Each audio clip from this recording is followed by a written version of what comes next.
তো আমি আলহামদুলিল্লাহ আমি খুশি। আমি ওর রেজাল্টে, আমার মেয়ের রেজাল্টে আমি খুশি আলহামদুলিল্লাহ। আপনি কোন বিভাগ থেকে পরীক্ষা আমি দিয়েছেন? বিজ্ঞান আচ্ছা, একটু একটু ক্যামেরাতে বলেন। বিজ্ঞান বিভাগ থেকে পড়েছি। কেমন মনে হচ্ছে এবার পাশের হার বা সবকিছু তো পাশের শুনেছি হার তো কম, অন্যান্য বছরদের থেকে কম হয়েছে।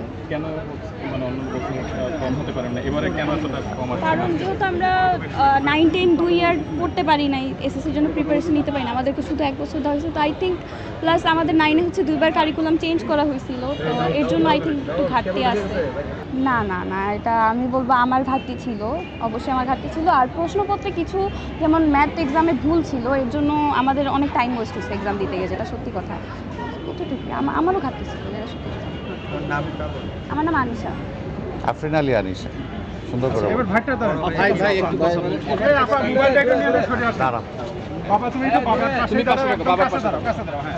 বাবা হিসেবে সন্তান রেজাল্ট পেয়ে আর কতটা মোবাইল খুশি এবং আসলে সন্তানকে পড়াশোনা করার পিছনে বাবা মায়ের আত্মত্যাগ স্বীকার। আসলে দেখেন, প্রত্যেকটা সন্তানকে সন্তান ভালো রেজাল্ট করবে, ভালো পরীক্ষার ফল পাবে, এটা সব বাবা মারই একটা ইচ্ছা থাকে। তবে আমি ওই ধরনের বাবা না যে একদম মানে রেজাল্ট ভালোই করতে হবে, ওই ধরনের আমার অতটা এক্সপেকটেশন ছিল না। তারপরেও আমি আশা করেছিলাম যে ও জিপিএ 5 পাবে।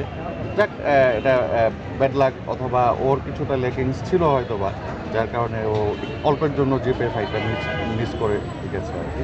তো আমি আলহামদুলিল্লাহ আমি খুশি। আমি ওর রেজাল্টে, আমার মেয়ের রেজাল্টে আমি খুশি আলহামদুলিল্লাহ, ভালো রেজাল্ট করেছি। সন্তান এসএসসি পরীক্ষার পর আসলে পরিকল্পনা কি?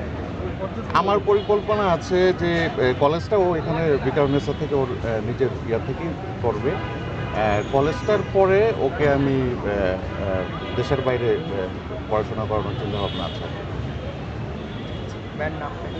আমার নাম আলী মুরসালিম।